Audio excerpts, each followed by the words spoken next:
வணக்கம். பசுமை சாரல் அலைவரிசை உங்களை அன்போடு வரவேற்கிறது. இந்த சேனலுக்கு நீங்கள் புதிய நண்பர்களாக இருந்தால் மறக்காமல் சப்ஸ்கிரைப் பண்ணுங்கள். கூடவே கீழே இருக்கிற பெல் பட்டனையும் அழுத்துங்கள்.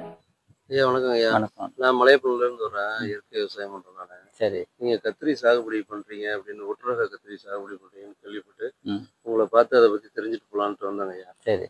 நீங்கள் உங்களை அறிமுகப்படுத்திட்டு சொல்லுங்கள். கத்திரியை பற்றி விளக்கம் சொல்லுங்கள். சரி, என் பேர் சுந்தரமூர்த்தி. சேஷம்பாடி கும்மணம் தாலுக்கா. அது சேஷம்பாடி எங்கே இருக்குங்க? சேஷம்பாடி கும்மணம் தாலுக்கா, திப்பராஜபுரம் பக்கத்தில் இருக்கு. சரிங்க, சொல்லுங்கள். இப்போ நீங்கள் கத்திரி சாகுபடியில் நீங்கள் வந்து இந்த ஒட்டு செடி, அதாவது சுண்டைக்காயில் ஒட்டு செடி பண்ணுறீங்கன்னு சொல்லிட்டு கேள்விப்பட்டேன். ஆமாம், அதை பற்றி கொஞ்சம் சொல்லுங்களேன். இது கிராஃப்டிங் நர்சரின்னு பேர். இப்போ முன்னாடி சண்டிகார்லேருந்து வந்துச்சு. 4 வருஷத்துக்கு முன்னாடியே வந்துட்டு 2021 இப்போ வந்து இந்துஸ்தான் நர்சரிலேருந்து நமக்கு கொண்டாந்து கொடுத்தாங்க. சரி, இப்போ நம்ம இந்த இடத்துல ஒரு 550 செடி தான் வச்சுருக்கோம். இது டெய்லி ஒரு 60 கிலோ 70. அது என்னங்க சுண்டைக்காயில் ஒட்டு, அதை கொஞ்சம் சொல்லுங்களேன். சுண்டை அடியில் வந்து சுண்டைக்காய் செடி, மேலே வந்து கத்திரி கன்று வச்சு கொட்டி கொண்டாந்து கொடுப்பாங்க. நமக்கு ஸ்பாட்லேயே கொண்டாந்து கொடுத்துருவாங்க. அதுக்கப்புறம் நம்ம சாகுபடி பண்ணிக்க வேண்டியது. அது வந்து ப்ராக்டிக்கலா இப்போ நீங்க நடவு பண்ணிருக்கீங்க. சுண்டைக்காயில கத்திரி ஒட்டு செடி நடவு பண்ணிருக்கீங்க. ஆமா. இது எப்படிங்க வளர்ச்சி, பூச்சி நோய் எதிர்ப்பு சக்தி, மகசூல்லாம் எப்படி இருக்குங்க? மகசூல் அருமையா இருக்கு. பூச்சி நோய் எப்போ நார்மலா இருக்க மாதிரி தான் இருக்கு. நோய் தாக்குதல் கொஞ்சம் கம்மியா இருக்கு. சரிங்க, இந்த ஒட்டு செடி எங்க இருந்து வந்துச்சு உங்களுக்கு? நம்ம இந்துஸ்தான் நர்சரில இருந்து பழனில இருந்து கொடுத்தாங்க. அனுப்பி வச்சிருக்காங்க. என்ன விலைக்கு ஒரு கண்ணு? ஒரு கண்ணு 15 ரூபா. சரிங்க. ஸ்பாட்ல டெலிவரி கொடுத்துருவாங்க. என்ன இடைவெளியில நடவு பண்ணீங்க? இது 8க்கு 6 வைக்கணும். நம்ம 6க்கு 4 வச்சிருக்கோம். 8க்கு 6 தான் ரெக்கமெண்ட் பண்றாங்க. 8க்கு 6 தான் ரெக்கமெண்ட் பண்றாங்க. 8க்கு 6 வந்து நல்லதுதான். அது நம்ம 6க்கு 4 இடையில சித்தலை நோய் தாக்குதல் வந்துருங்கிறதுக்காண்டி கொஞ்சம் கேப் வருமேங்கிறதுக்காண்டி கொஞ்சம் நெருக்கி வச்சு. 8 அடிங்கிறது ரொம்ப அதிகமா தெரியுது. இல்ல, 8 அடியே நம்ம அடைஞ்சு போயிடும். 8 அடிக்கே அது அடைஞ்சு போயிடும். அந்த அளவுக்கு அடைஞ்சிடும். ஆமா. சரிங்க, இப்போ பூச்சி நோய் தாக்குதல் வந்து குறைவா இருக்குன்னீங்க. இப்போ நீங்க நம்ம தோட்டத்துல பார்த்தா இந்த மஞ்சள் ஒட்டு அட்டையை வச்சிருக்கீங்க. ஆமா. இதை பத்தி கொஞ்சம் சொல்லுங்களேன். மஞ்சள் ஒட்டட்டையில வந்து வெள்ளை அதிகமா வந்து ஒட்டிக்கும். இந்த தீமை செய்யற பூச்சி இருக்கு இல்லையா, அந்த தாயந்து பூச்சி எல்லாம் அதில் போய் ஒட்டிக்கும். அது மாதிரி இதுவும் வச்சிருக்கோம். அந்த இனக்கவர்ச்சி பொரியும் வச்சிருக்கோம். அதுவும் வச்சிருக்கீங்களா? அதுவும் வச்சிருக்கோம். அதுல ஒண்ணு வந்து உழந்துருது. இனக்கவர்ச்சி பொரியிலையும் உழந்துருது. அது ஓரளவுக்கு பூச்சி கண்ட்ரோலுக்கு வருது. ஓ, சரிங்க. இப்போ வந்து மகசூலை பத்தி பேசுவோம். பொதுவா கத்திரி செடியில வந்து எல்லாருக்கும் உள்ள பிரச்சனை என்னன்னா, நம்ம சேனல்ல நிறைய விவசாயிகளோட கருத்துக்களை சொல்லியிருக்கோம். பூச்சி நோய் தாக்குதல் தான் பயங்கரமான பிரச்சனை. அதுவும் உதாரணத்துக்கு இந்த கத்திரி காயில வந்து சொத்த கத்திரி நிறைய வந்துட்டு இருக்கும். இதுக்கு வந்து இந்த ஒட்டு செடியில அந்த பிரச்சனை இருக்கா, குறைவா இருக்கா, அது கொஞ்சம் சொல்லுங்களேன். இந்த எல்லாமே நார்மலா உள்ள பூச்சி தாக்குதல் இருக்கு. நாட்டு செல் எப்படி இருக்குமோ அதை விட இதுல கொஞ்சம் அதிகமா தான் இருக்கும். ஏன்னா இதோட டேஸ்ட் நல்லா இருக்கு. அதனால பூச்சி தாக்குதல் இருக்கு. நம்ம அதை வந்து கண்ட்ரோல் பண்ணிக்கணும். ஆமா. ருசி நல்லா இருக்குன்னு சொல்றீங்க. ருசி நல்லா இருக்கு, நல்ல டேஸ்ட். மார்க்கெட்ல விரும்பி வாங்குறாங்களா? மார்க்கெட்ல விரும்பி வாங்குறாங்க. சரிங்க, இப்போ எவ்வளவு இடம் சாகுபடி பண்ணிருக்கீங்க? இப்ப நம்ம இது போட்டது 20 சென்ட். 20 சென்ட். ஆமா. எத்தனாவது நாள்ல இருந்து காய் பறிக்க ஆரம்பிச்சு? 35 நாள்ல இருந்து காய் பறிக்க ஆரம்பிச்சு. 35 நாள்ல எவ்வளவு மகசூல் கிடைக்குதுங்க? இப்ப நமக்கு ஒரு டெய்லி பறிக்கிறோம் நாங்க. 35 நாள்ல ஸ்டார்ட் பண்ணக்குள்ள ஒரு 10 கிலோ பறிச்சு ஆரம்பம். அதுக்கப்புறம் ஒரு 40 நாள் 50 நாள், இப்ப 110 நாள். இப்ப நம்ம பாக்குறது 110 நாள். சரி. இப்ப ஒரு 80 நாள்ல இருந்து daily 70 kilo 80 kilo 70 kilo 80 kilo daily பறிக்கிறோம். சரி, என்ன ரேட்டுக்கு போகுதுங்க? 40 ரூபா ஆவரேஜ் போகுது. சரிங்க, இப்போ வந்து இந்த ஒட்டு செடியை வந்து சுண்டைக்காயில ஒட்டு செடி பண்றதை நான் என்ன கேள்விப்பட்டேன்னா, இது வந்து நீண்ட காலத்துக்கு சாகுபடி வச்சுக்கலாம். அதாவது களை எடுத்துட்டு தண்ணி நீர் பாசனம் கொடுத்துட்டே இருந்தா காய் பறிச்சுக்கிட்டே இருக்கலாம்னு சொல்றாங்க. அதை பத்தி உங்க அனுபவத்தை சொல்லுங்க. இல்ல, தாராளமா வச்சுக்கலாம். இப்ப நம்மள்ட்ட இன்னொரு ஃபீல்டுல 1 வருஷத்தை தாண்டி காய்ச்சிக்கிட்டு இருக்கு.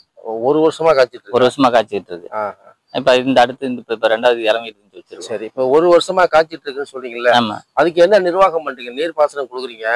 அது நீங்க வந்து சொட்டு நீர்ல இப்ப நீர் பாசனம் கொடுக்குறீங்க. அது போக வேற ஏதாவது உரக்கரைசல் எதுவும் கொடுக்குறீங்களா? உரக்கரைசல் கொடுப்போம். எதுல கொடுக்குறீங்க?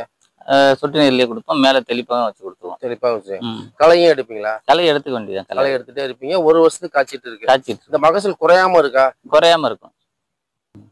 ஐயா, நீங்க சொன்னது கேட்டுட்டு இருந்தேன். இப்ப இதுல வந்து இயற்கை இடுபொருள் என்னென்ன கொடுக்குறீங்கன்னு தெரிஞ்சுக்கலாமா? சொல்லுங்க. பஞ்சகாவி அடிக்கிறோம், மீனமில் அடிக்கிறோம், கற்பூர கலசல் கொடுக்குறோம். இது 3 அதுல செஞ்சுட்டு இருக்கோம். பூ வரதுக்காக மோர் அடிக்கிறோம். தேமோர் கலசல் பயன்படுத்துறோம். சரி. அதுல வந்து உங்களுக்கு பூலாம் கொட்டாம இருக்கும். இந்த மழை நாள்ல பூ கொட்டும்ல. இந்த மழை நாள்ல வந்து அதிகப்படியான மழை இல்ல, அதுல கொஞ்சம் கொட்டி தான் செய்யும். அதாவது 100% கொட்டுறதுங்கிறது இப்ப ஒரு 50% கொட்டும். தேமோர் கலசல் கொடுக்கறதுனால ஒரு 50% குறையும். கொஞ்சம் பிஞ்சு நிறுத்தலாம்.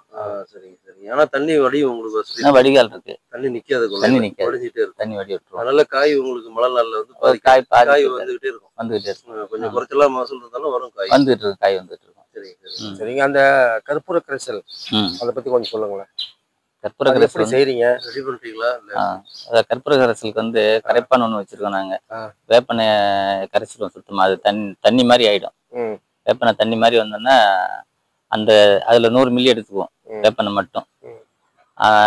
இந்த இது ஆப்ரேஷனுக்காக யூஸ் பண்றாங்கல்ல ஸ்பிரிட், சர்ஜிக்கல் ஸ்பிரிட்னு சொல்லுவாங்க. அந்த ஸ்பிரிட்ல சூடத்தை கரைச்சிப்போம். ஒரு 3 வில்ல 4 வில்ல சூடத்தை கரைச்சிப்போம். மஞ்சத்தூள் கொஞ்சம் எடுத்துக்குவோம். கோமியம் 6 லிட்டர் சேர்த்துக்குவோம். அதாவது நான் பேரல்ல ஒரு 200 லிட்டர் பேரல்ல எல்லா இலையும் போட்டு வச்சிருக்கேன். ஆடு திங்காத இலைன்னு சொல்லுவாங்க இல்லையா, ஆடதோட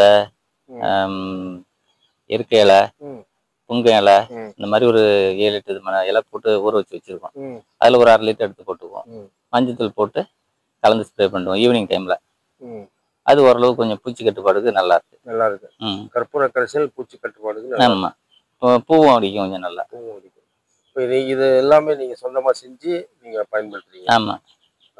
சரிங்க. இப்போ வந்து கத்திரி சாகுபடியில அதாவது இந்த வீடியோல ஒரு 2-3 பாயிண்ட்ஸ் சொல்லிருக்கீங்க. முதல்ல வந்து கண்ணு வந்து ஒட்டு செடி, அதாவது சுண்டைக்காயில கத்திரியை ஒட்டு செடி பண்ணலன்னு சொல்லிருக்கீங்க. அடுத்து இயற்கை இடுபொருட்கள் மகசூல் பத்தி சொல்லிருக்கீங்க. 1 வருடமா இது வந்து தொடர்ந்து காய்ச்சிட்டு இருக்குன்னு சொல்றீங்க. நம்ம சேனல்ல நம்ம சப்ஸ்கிரைபர் வியூவர்ஸ் எல்லாருமே வந்து நல்ல விஷயத்த கொடுக்குறாங்க அப்படின்னு சொல்லிட்டு நம்ம சேனல் நிறைய பேர் ஃபாலோ பண்றாங்க. சரி. இப்படி ஃபாலோ பண்ணும்போது இந்த வீடியோ பார்த்துட்டு உங்கள்கிட்ட பேசணும்னு சொல்லிட்டு முயற்சி பண்ணுவாங்க. உங்களுடைய ஃபோன் நம்பர் சொல்லுங்க. நம்ம சப்ஸ்கிரைபர் பேசினாங்க, அவங்களுக்கு வந்து போனை எடுத்து அவங்க கேட்கிற தகவலுக்கு அன்போடு கேட்டுக்கிறோம். உங்க ஃபோன் நம்பர் சொல்லுங்க. என்னோட ஃபோன் நம்பர் 94 44 81 86 71.